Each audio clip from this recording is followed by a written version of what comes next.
On met tout de suite place au 4V. Bonjour Caroline Roux, Bonjour. vous recevez ce matin Agnès Buzyn. Justement, oui, la ministre de la Santé et des Solidarités. Alors, vous le savez sans doute, elle entame, on va dire, une séquence sous pression avec la présentation demain du plan pauvreté. Et la semaine prochaine, il s'agira des annonces attendues, très attendues sur l'hôpital.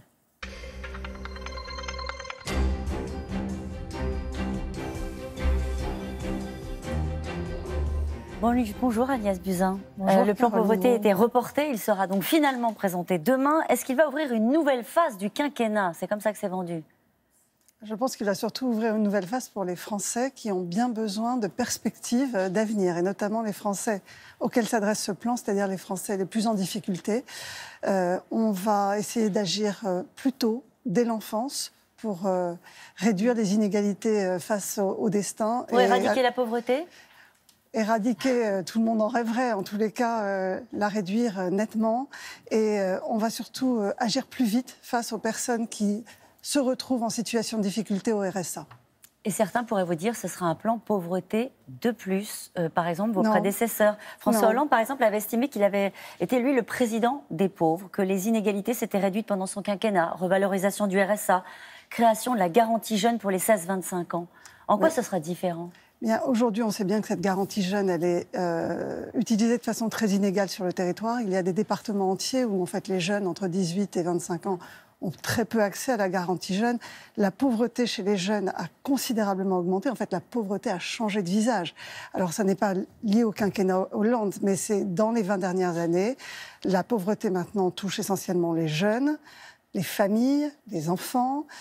Et donc, nous devons agir vis-à-vis de ces publics de façone différente de celle dont nous agissions pour les personnes âgées il y a encore 20 ou 30 ans. Ça veut dire quoi de façon différente? Par exemple, il y a certaines pistes du plan qui ont été évoquées. Il y a une étude qui a été publiée hier, très commentée selon le baromètre Ipsos Secours Populaire. 21% des personnes interrogées déclarent ne pas être en mesure de s'offrir une alimentation saine. Parmi les pistes évoquées, il y a l'idée de garantir un petit déjeuner pour les enfants dans les zones d'éducation prioritaire. Est-ce que ça, vous nous confirmez ce matin que ce sera fait? Je vous le confirme parce que c'est une réalité. Tous les enseignants le disent dans les quartiers prioritaires de la ville notamment. Les enfants arrivent le matin en ayant faim. Ils ne sont pas en capacité d'apprendre. Il y a aussi d'autres mesures qui visent à améliorer l'acquisition du langage très tôt, avant l'entrée à l'école, parce qu'il y a un écart de 1000 mots entre un enfant qui rentre à l'école selon qu'il vient d'un milieu favorisé ou défavorisé. Donc les enfants ne comprennent même pas les consignes et en réalité, ils sont en échec scolaire très très tôt.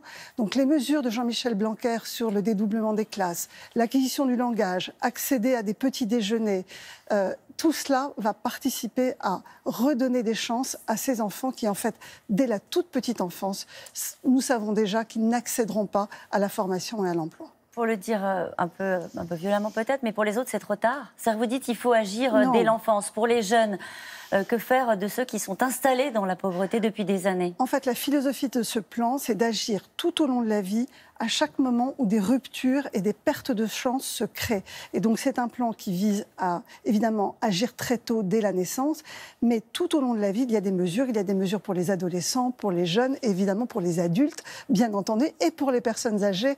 Vous le verrez, c'est un plan qui a des mesures différentes selon qu'il s'adresse à tel ou tel public et selon l'âge. Vous parliez des jeunes, la formation obligatoire jusqu'à 18 ans. Pourquoi ça paraît essentiel? Ça fait partie aussi des pistes qui seront confirmées demain. Aujourd'hui, clairement, personne ne peut se satisfaire de savoir qu'il y a des jeunes qui ont décroché de l'école, qui ne sont pas en formation, qui ne sont pas en apprentissage, qui ne sont pas en emploi. Ils sont où? Ils sont dans la rue. Ils sont où? Oui. Je crois que ça choque la société française. Un bonus financier pour les crèches accueillant des enfants en difficulté, ça aussi, c'est validé? Alors, aujourd'hui, il y aura des bonus. C'est déjà accessible dès aujourd'hui pour les communes qui veulent s'inscrire dans cette dynamique. Un bonus pour les crèches qui sont construites dans certains quartiers où il manque de crèches. Et un bonus pour les crèches qui favorisent la mixité sociale, de façon à ce que ces enfants en situation défavorisés puissent acquérir le langage nécessaire. Qu'est-ce que vous en espérez de ce plan pauvreté? Encore une fois, il s'inscrit dans un contexte politique. Redonner de l'espoir, Caroline. Redonner de l'espoir. Je voulais vous dire Caroline Roux. Redonner de l'espoir. Aujourd'hui, ces enfants, ces jeunes n'ont aucune perspective. C'est une spécificité française. Aujourd'hui, en France, on ne sort pas de la pauvreté. Ça n'est pas vrai dans les autres pays. Quand on est pauvre, on reste pauvre et parfois pendant plusieurs générations. C'est contre ce déterminisme, ce manque d'espoir que nous voulons lutter. Vous avez une grosse semaine, Agnès Buzyn, puisque vous allez présenter le plan santé la semaine prochaine. Est-ce que là aussi, il y aura des moyens supplémentaires? C'est ce que vous avez annoncé pour le plan pauvreté. Est-ce qu'il y aura des moyens supplémentaires? Il y a une colère, il y a une grogne. On ne peut pas réformer sans moyens. Et donc, évidemment, il y a des moyens qui sont prévus pour la réforme, parce qu'on ne peut pas faire une réforme à budget constant. Il y aura aussi des redéploiements avec des efforts particuliers sur certains secteurs. Et donc, évidemment, c'est une réforme qui se veut ambitieuse, qui vise à rapprocher la médecine et les soins des Français. Aujourd'hui, les Français souffrent de difficultés d'accès aux soins. Nous allons réorganiser la médecine de proximité et soulager quelque part l'hôpital qui souffre de certains dysfonctionnements. L'objectif de ce plan, c'est pas un plan hôpital.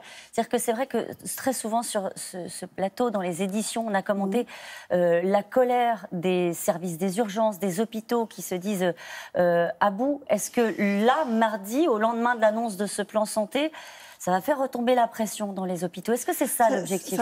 Évidemment, pas du jour au lendemain. C'est un plan qui va mettre plusieurs années pour se mettre en œuvre. On va fixer une cible. Ils n'ont pas de temps, c'est ce qu'ils nous disent. Mais justement, clairement, les urgences, c'est un symptôme d'un dysfonctionnement. Aujourd'hui, les urgences sont pleines de patients qui simplement ne trouvent pas un médecin et vont aux urgences alors qu'ils n'ont pas une maladie qui nécessite un urgentiste formé à l'infarctus. Et donc, il faut que la médecine libérale dans les cabinets permette l'accès aux soins plus facilement pour les Français et désengorge les urgences, parce que les urgences aujourd'hui souffrent de ces dysfonctionnements. Une question technique qui est liée aux finances publiques, c'est le sujet aujourd'hui, puisque le gouvernement a revu à la hausse ses objectifs en termes de déficit. L'objectif national de progression des dépenses d'assurance maladie, on appelle ça l'ONDAM pour 2019, sera-t-il relevé? Ce serait un signal qui serait envoyé de desserrer un peu la pression. Aujourd'hui, je l'ai dit, nous avons prévu qu'il y ait des moyens pour cette réforme. Le président de la République expliquera sous quelle forme nous donnerons les moyens à la réforme du système de santé. Ce dont on vient de parler n'est pas exclu. Ça ne veut rien dire. Ça veut dire que le président de la République dira exactement comment nous financerons la réforme. Est-ce que vous gardez un bon souvenir de votre première année de médecine? La vérité. La vérité, c'était difficile. Je n'en ai... Alors, mais 30 ans plus tard, j'en ai plus le souvenir d'une période difficile, mais sur le moment, énormément de stress, parce que je voulais absolument être médecin et je ne pouvais pas imaginer rater le concours. C'est aujourd'hui. Aujourd'hui, il y a trop d'enfants qui souffrent. Je pense vraiment que cette première année de médecine n'est plus supportable. C'est un gâchis humain. C'est aujourd'hui la sortie d'un film qui s'appelle Première année, vous irez le voir, qui est justement, qui raconte cette année en enfer. Bien sûr que j'irai le voir, mais surtout, je pense que notre objectif, c'est de traiter là aussi le mal-être des étudiants en santé. Et nous allons proposer dans la réforme une réforme des études de santé. Avec le fait de bouger le numerus clausus? Le président de la République expliquera la réforme la semaine prochaine. C'est dit. Bonne semaine. Merci. Agnès Buzyn, bon courage. C'est à vous. Ouais, 8 000 places pour 60 000 candidats. Merci beaucoup, Caroline. Et bonne journée à vous, mesdames.